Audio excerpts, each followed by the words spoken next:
Amigos, muy buenos días. Hoy, 21 de marzo del año 2023, la Divina Providencia nos permite nuevamente hacer este conversatorio en materia penal y procesal penal de la oficina González Navarro, Abogados Consultores, con sede en la ciudad de Bogotá. Hemos escogido un tema importante para la fecha de hoy, que se trata de la autonomía judicial de los fiscales en Colombia. La Fiscalía General de la Nación, como ustedes bien lo saben, es producto de la Constitución de 1991, pero tiene dos versiones. Una versión que nace bajo el contenido de una fiscalía apoyada en un sistema mixto de carácter procesal. Es decir, debemos recordar que en el momento en que nace la Constitución de 1991, surge un nuevo Código de Procedimiento Penal, que fue el decreto 2700 de 1991. Y posteriormente hay una variación de ese decreto en el año 91 y surge lo que se llama la Ley 600 del 2000. Pero en Colombia, a partir del año 2002, exactamente, se emite el acto legislativo 03 del 2002. Genera un profuso cambio al interior de la Fiscalía General de la Nación.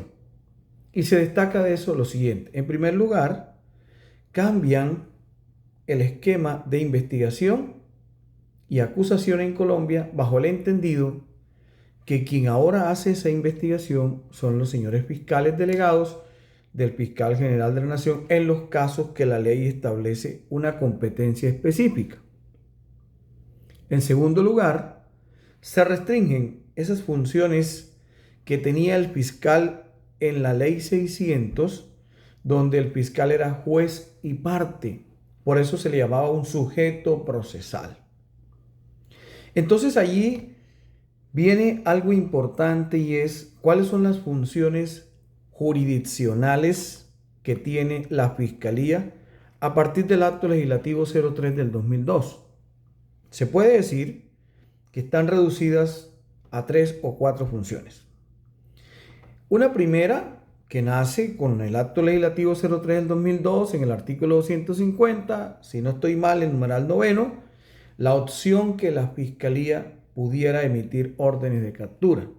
Pero la Corte Constitucional restringió en gran manera esa facultad y la redujo exclusivamente a que eso sea posible en aquellos municipios donde no existe un juez de la República. Es decir, esta facultad está derogada por la Corte Constitucional, entiéndase derogada en el sentido que todo municipio de Colombia tiene un juez promiscuo municipal y ese juez promiscuo municipal funge como juez de control de garantía, por lo tanto el fiscal no tiene ninguna disculpa para no comparecer ante ese juez y solicitar las órdenes de captura siempre y cuando cumpla con los requisitos establecidos en los mandatos legales.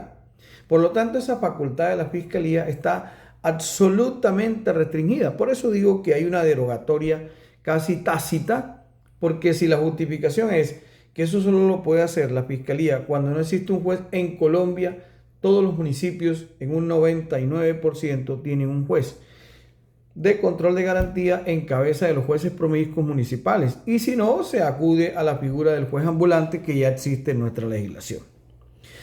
Entonces, apreciados colegas y amigos, aquí tenemos que diferenciar lo siguiente. Primero, es importante que ustedes consulten algunas sentencias que se han vuelto imprescindibles para entender el tema de la autonomía de los fiscales en Colombia. La autonomía judicial de los fiscales en Colombia. Pero partiendo de una premisa, y es la siguiente. La Constitución aceptó en el artículo 116 que la Fiscalía haga parte de la rama judicial.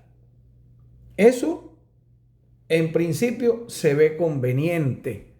Sin embargo, tiene una serie de bemoles que no va a ser posible distinguirlas tan fácilmente, porque si los fiscales pertenecen a la rama judicial de Colombia, en principio quiere decir de que deben de estar regidos por la Ley Estatutaria de la Administración de Justicia, hoy Ley 270 del 96, con todas sus modificaciones.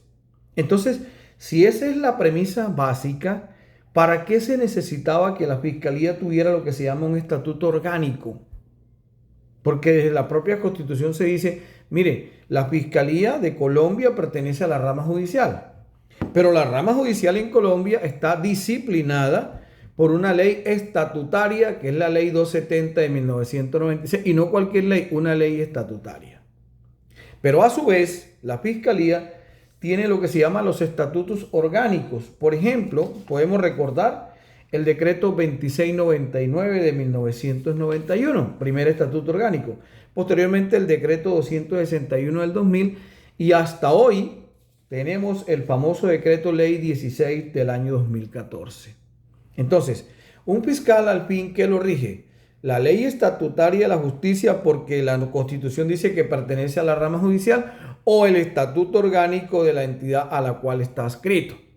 Y ahí se van a presentar varios problemas. Cualquiera puede decir, no, pues los dos estatutos, ¿sí?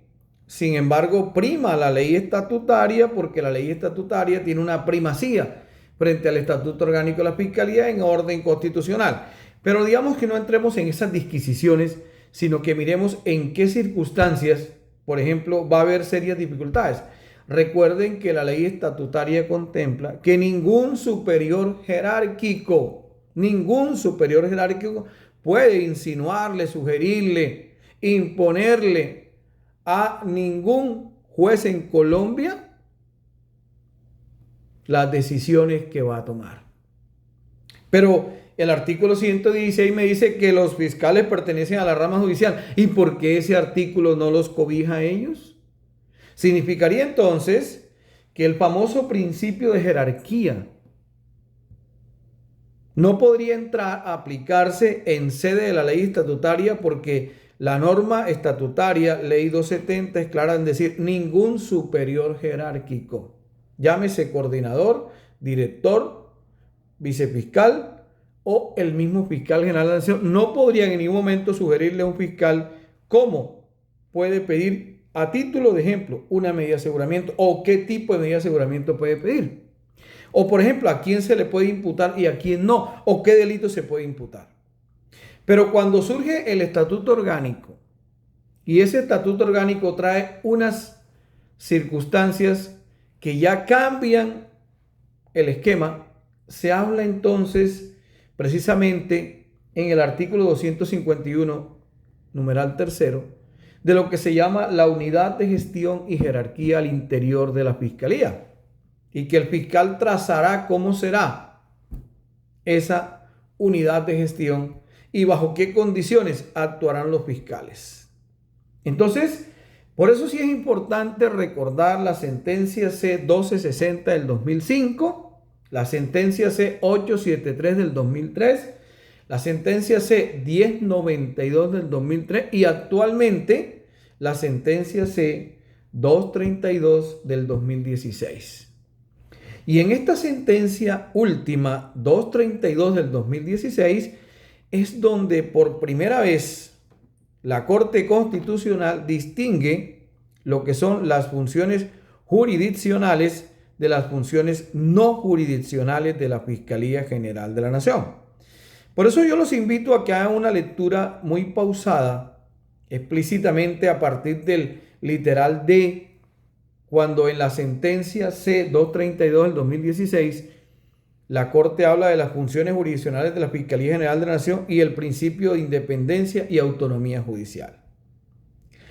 Y allí, para entrar a dilucidar cuáles son esas funciones jurisdiccionales, entonces se apoya precisamente en la estructura creada por el Acto Legislativo 03 del 2002 y se llega a la conclusión inicial que hoy los fiscales delegados y el fiscal general de la Nación tienen las siguientes funciones jurisdiccionales. Primero, la que les decía que tenía la opción de librar capturas. Ya les expliqué que esa opción jurídica hoy tiene una casi derogatoria tácita constitucional por la manera como la Corte decretó la exequibilidad condicionada de esa norma, que estaba en el artículo 9, creo que está en el numeral 9 del artículo 250.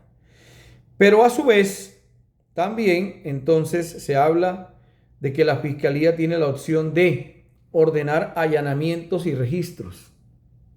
Pero esos allanamientos y registros pueden tener dos fines: para buscar elementos materiales probatorios o conseguir o recolectar que tengan una relación con la conducta punible que se está investigando y con las personas que presuntamente se pueden vincular o están vinculadas dentro del ejercicio de la acción penal.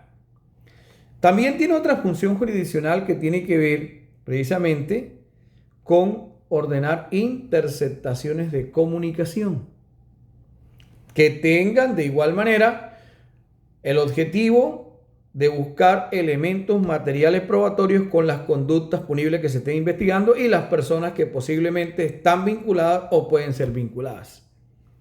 Y también se habla precisamente de obtener información a través de las búsquedas selectivas en bases de datos. Pero obviamente, recuerden ustedes que la interceptación de comunicaciones tiene un control posterior. No tiene control previo, sino un control posterior ante los jueces de garantías. El allanamiento y el registro tiene un control posterior frente a los jueces de control de garantía.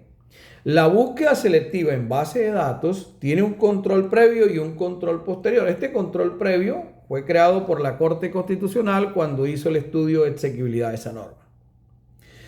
Entonces hay una serie de circunstancias que nos dicen, bueno, esas son las funciones jurisdiccionales en resumen.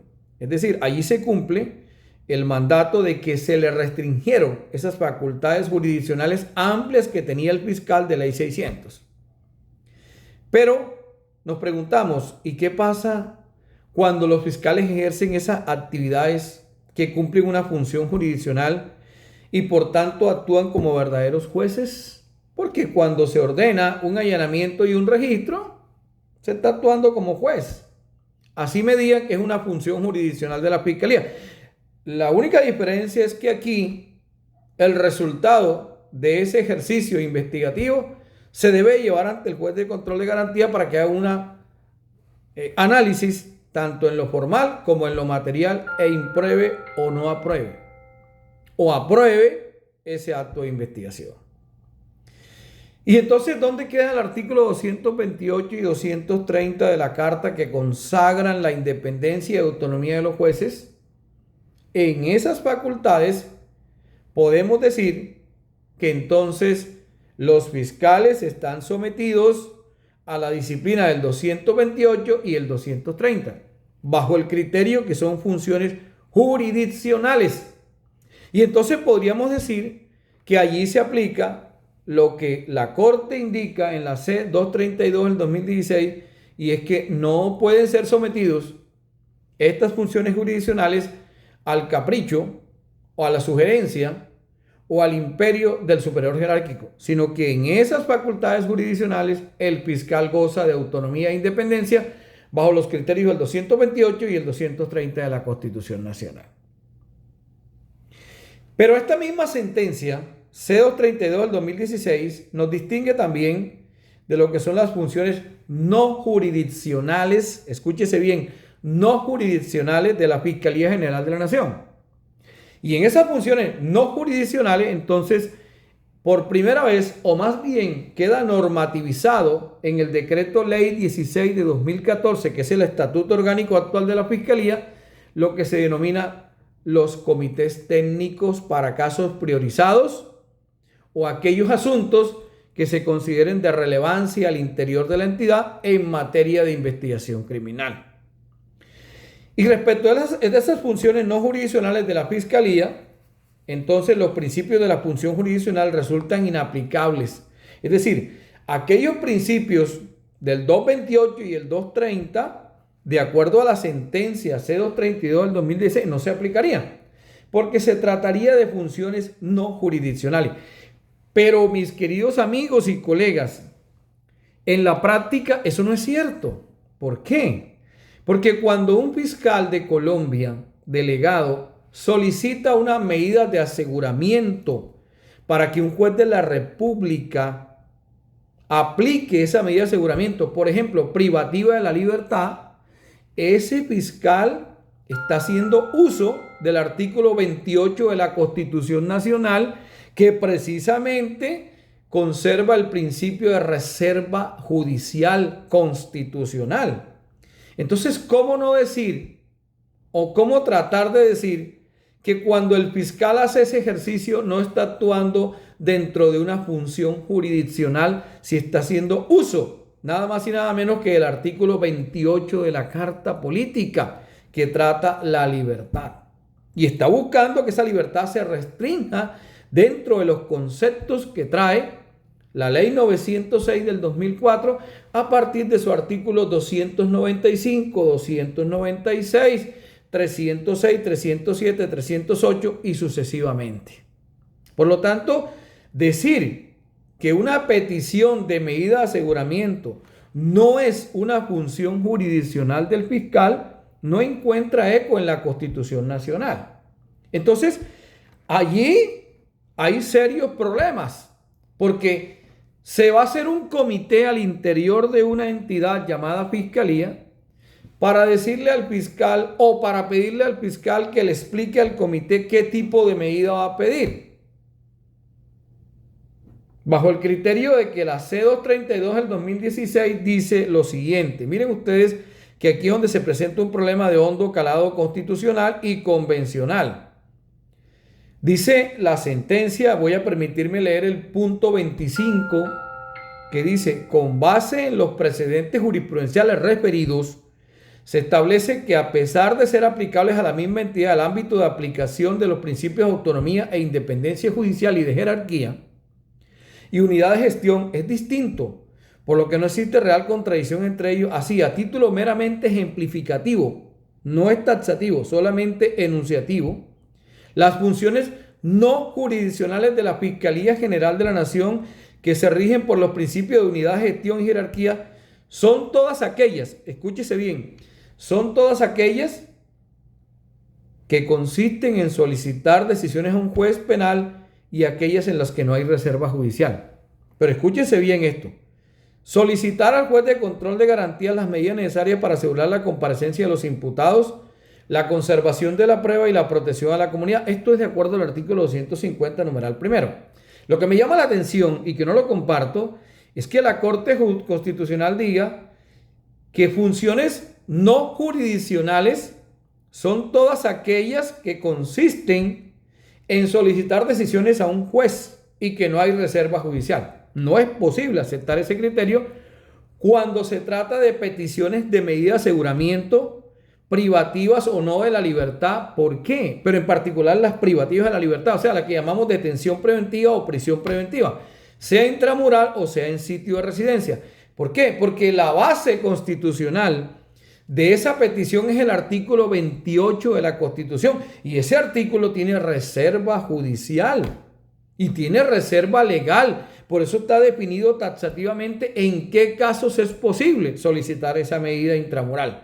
Entonces no puedo compartir y me distancio constitucionalmente y convencionalmente que se diga que cuando el fiscal solicita la medida de aseguramiento al juez de control de garantía es una facultad no jurisdiccional.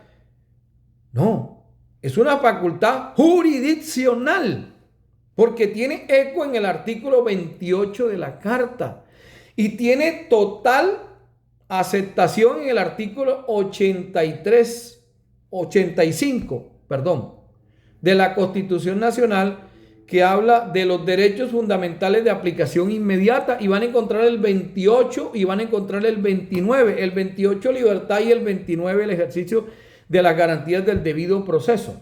Entonces, si el artículo 28 es aquel que tiene una reserva judicial, nadie podrá ser molestado en su familia, ni privado de su libertad. Fíjense ustedes, ni privado de su libertad, sino por orden judicial de autoridad competente. Entonces, no solamente es la orden que emite el juez, sino la petición que hace el fiscal para que ese juez emita esa orden. Ahora, ese juez en un sistema acusatorio como el que tenemos, no puede emitir esa orden si no hay una petición del ente acusador. ¿Qué quiere decir? que el juez no actúa de oficio, solo lo hace con base en la petición que el fiscal general o su delegado le sustentan en virtud de unos elementos materiales probatorios. Tiene una carga de demostrar lo que se llama la inferencia razonable y de definir cuáles son los fines necesarios que justifican proporcional, razonable, idóneamente que esa medida se pueda imponer. Por ejemplo, privativa de la libertad. Si es así, entonces esa facultad es jurisdiccional, contrario a lo que señala la C-232 del 2016. Es jurisdiccional porque tiene asiento en el principio de la reserva judicial que conforma lo que nosotros conocemos casualmente como un vínculo total, un vínculo anexo, un vínculo conexo entre la dignidad humana y la libertad. Porque un ser humano sin libertad disminuye su dignidad humana. No hay duda. La cárcel restringe los derechos fundamentales más importantes que tiene un ser humano. Entonces, no compartimos que la sentencia C-232 del 2016 haya dicho que cuando se solicita medida de aseguramiento es una facultad no jurisdiccional y que puede ser sometida al comité de que habla el decreto ley 16 del 2014 para que ese comité evalúe. No, esa facultad no debe ser sometida a un comité porque hace parte de las facultades jurisdiccionales desde el punto de vista constitucional. Allí el fiscal tiene una total independencia y autonomía y tiene que cumplir con lo que habla el 228 y el 230 de la Constitución Política y no sometido a lo que diga un comité, porque esa facultad realmente es jurisdiccional.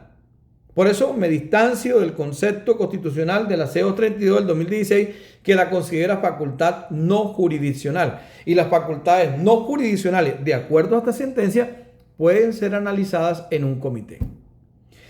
Bueno, ¿y qué no decir sobre precisamente la imputación? Esta sentencia, hasta donde la he estudiado, la he analizado, la he estudiado verdaderamente, no me habla si la imputación que solicita el fiscal o que hace el fiscal es una facultad jurisdiccional o no jurisdiccional. No encuentro en la sentencia, veo un vacío.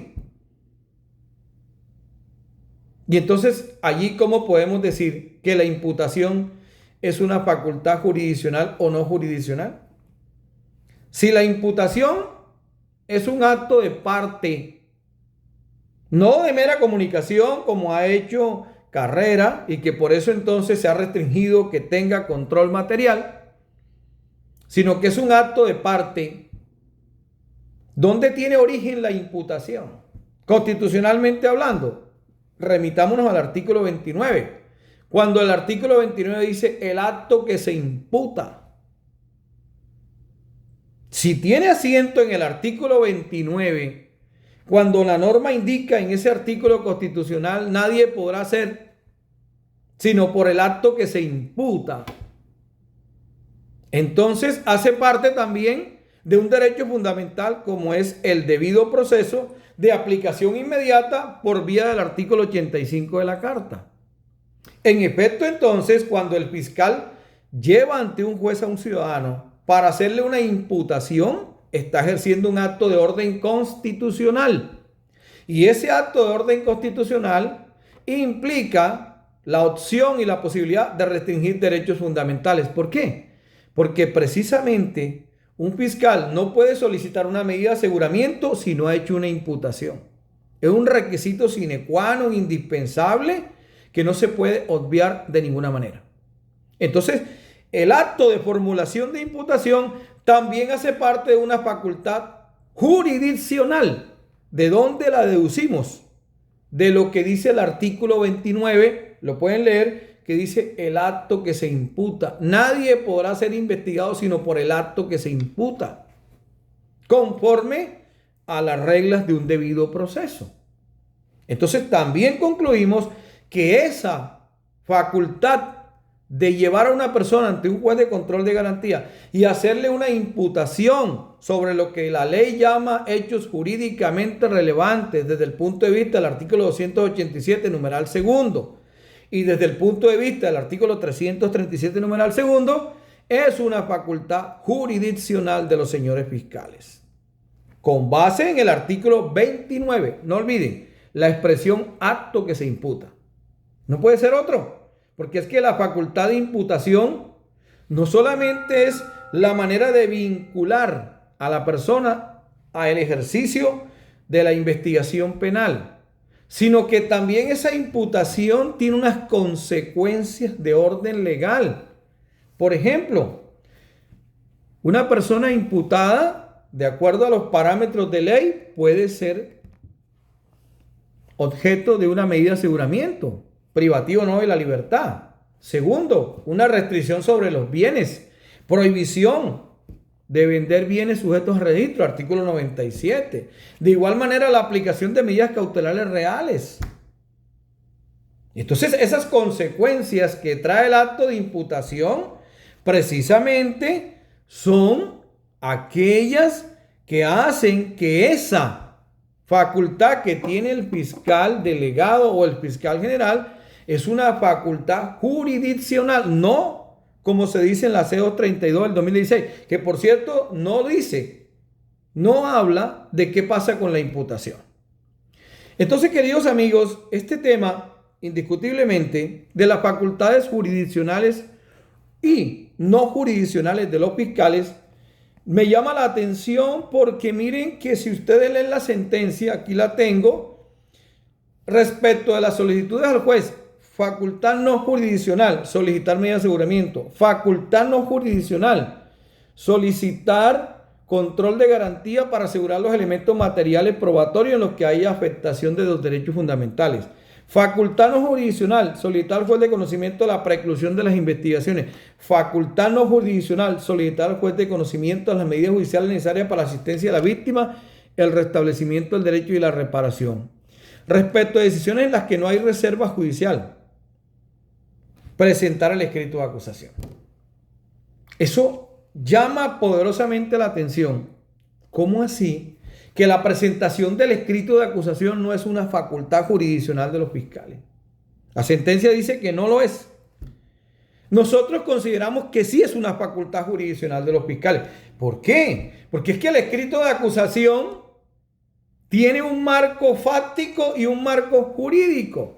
El marco fáctico de ese escrito es precisamente lo que se haya imputado. No se puede variar el marco fáctico. Ese marco es inamovible. Se petrifica en punto de lo imputado. Lo que se imputó dentro del concepto de lo fáctico debe ser lo que se acuse. Ahora, si por el principio de progresividad de las investigaciones penales surgen unos hechos que están por fuera de lo imputado, hay dos caminos.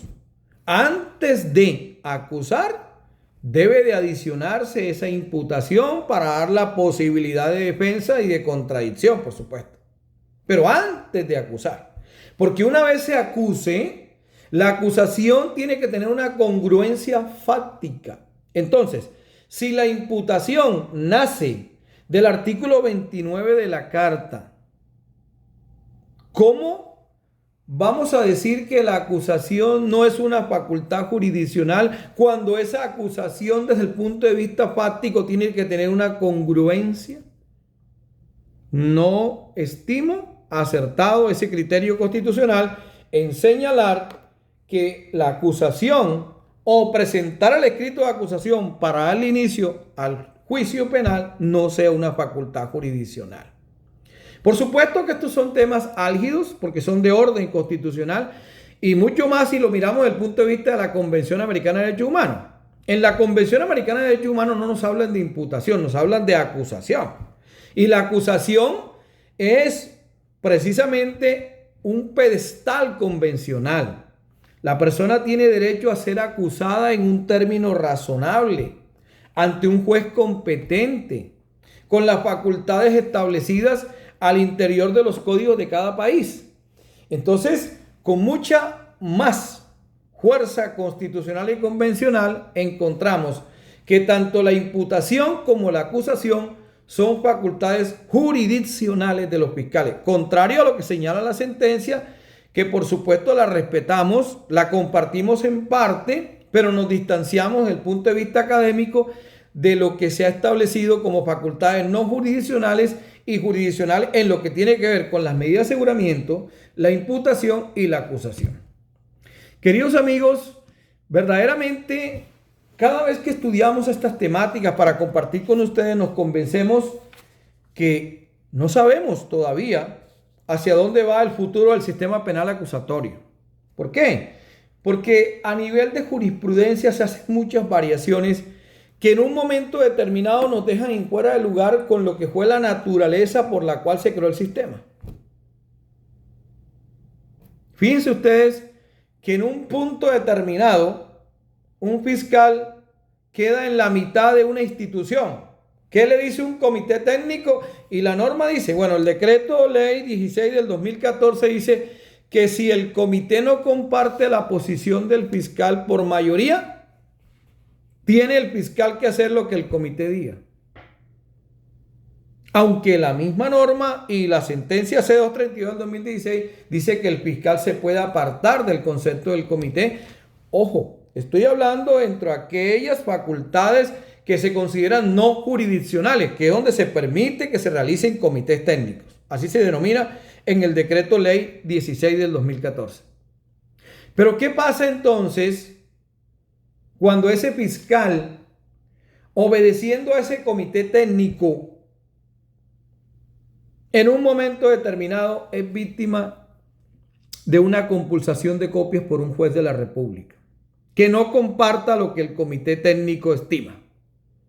¿Podemos decir entonces que el fiscal quedó cubierto por un prevaricato cuando está obedeciendo lo que dice un comité técnico? Considero que jamás se podría pensar eso.